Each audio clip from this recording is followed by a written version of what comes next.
Hello everyone, সবাই কেমন আছো? আশা করি সবাই খুব ভালো আছো। অনেকদিন পর একটা মিনি ব্লগ শেয়ার করছি তোমাদের সাথে। তো দিনটা ছিল 1 জানুয়ারি। তো আমাদের হঠাৎই প্ল্যান হয় যে আমরা বকখালি একটু ঘুরতে যাব দুপুর দুপুর। তো ছটফট করে রেডি হচ্ছিলাম।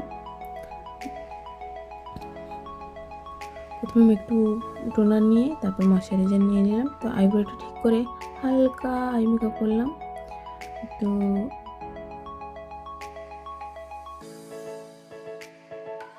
মাস্কারা নিয়ে হালকা সাজুগুজু করে রেডি হয়ে পড়লাম। আমার ফুল লুক কেমন হয়েছে সবাই জানিও। তো সবাই বেরিয়ে পড়লাম, দিদুন, মা, আমি ও বোন মিলে বেরিয়ে পড়লাম। তো যথারীতি বকখালি পৌঁছে গেলাম। যেহেতু ছিল 1 জানুয়ারি, তো লোকের সমাগম অনেকই ছিল, ভিড়ও ছিল, তাই তো ওখানে একটু সবাই মিলে ঘুরে আনন্দ করে কিছু খেয়ে বাড়ির উদ্দেশ্যে রওনা দেবো বেরিয়ে পড়লাম। তো এই ঠান্ডার মধ্যেও আমরা দুজন আইসক্রিম না খেয়ে বেরোলাম না, যেহেতু আইসক্রিম খেয়ে রওনা দিয়ে